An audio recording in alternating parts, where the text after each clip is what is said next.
Today I'm going to share with you two monologues by Marriott Edgar.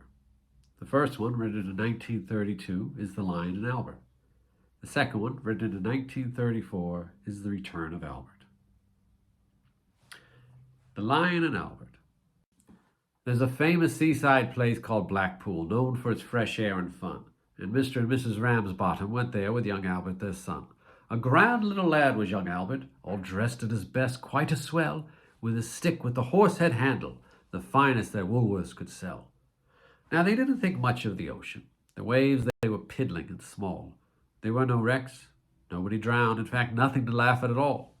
So seeking for further amusements, they paid and went to the zoo, where there's lions and tigers and camels and old ale and sandwiches too. There was a great big old lion named Wallace, whose nose was all covered in scars, and he lay in a somnolent posture, with the side of his face in the bars. Now Albert had heard about lions, how they were ferocious and wild. To see Wallace lying so peaceful, it just didn't seem right to the child. So straightway the brave little fella, without showing a morsel of fear, took his stick with the horse-head handle and shoved it in Wallace's ear. You could see the lion didn't like it, and giving a bit of a roll, he pulled Albert in the cage with him and swallowed the little lad whole. Now father, who had seen this occurrence and didn't know what to do next, said, "Mother, yon lion's at Albert." And mother said, I'm vexed."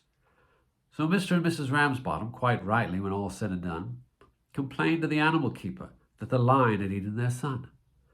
The animal keeper was quite nice. "Oh, what a nasty mishap. Now you sure it's your son he's eaten?"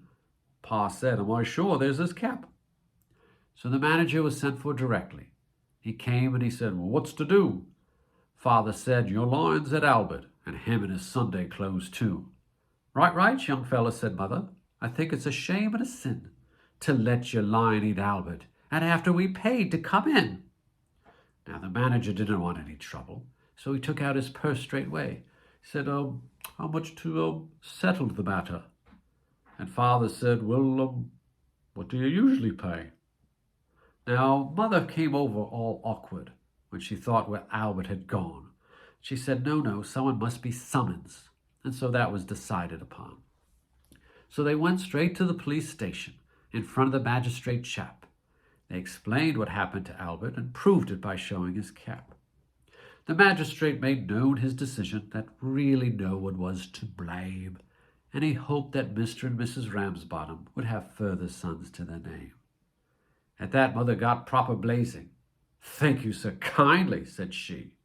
"To spend our lives raising children to feed bloody lions? Not me." The Return of Albert. You've heard how young Albert Ramsbottom, in the zoo up in Blackpool one year, with his stick with the horse-head handle, gave a lion a poke in the ear. The name of the lion was Wallace. The poke in the ear drove him wild. Before he could say, "Bob's your uncle," he up and swallowed the child. He was sorry the moment he'd done it. With children, he'd always been chums. Besides, he had no teeth in his muzzle. He couldn't chew Albert with gums.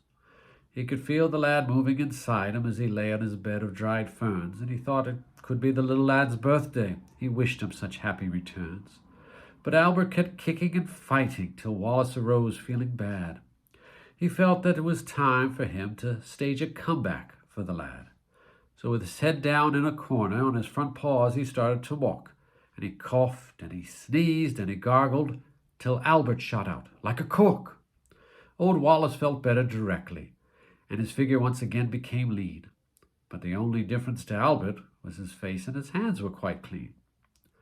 Meanwhile, Mr. and Mrs. Ramsbottom had gone home to tea feeling blue.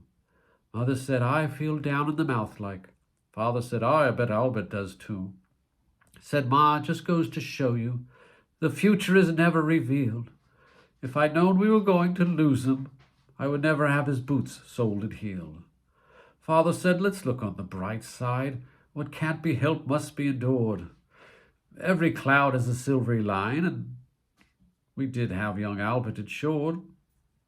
A knock at the door came at that moment, as father these kind words did speak. 'Twas a man from the Prudential. He'd come for his tuppence per person per week. When father saw who had been knocking, he laughed and laughed again so. The young man from the Prudential said, "What's there to laugh at?" Father said, "Oh, you'll laugh at all once you know." Excuse him for laughing, said Mother, but life has become so strange. Our Albert's been eaten by a lion.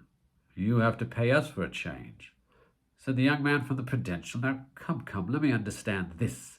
You're not saying you lost him? Father said, Not lost, we know where he is. When the young man had heard all the details, a bag from his pocket he drew, and he paid them with interest and bonus the sum of £9 4 and 2. Pa had scarcely got his hands on the money when a face at the window they see, and Mother says, it's Albert. Father said, Aye, it would be. Young Albert came in all excited and started his story to give, and Pa said, I'll never trust lions again, not as long as I live. The young fellow from the Prudential to pick up his money began, and Father says, just a moment, don't be in such a hurry, young man. Then giving young Albert a shilling, he said, Pop on back to the zoo. Here's your stick with the horse head handle. Go see what tigers can do.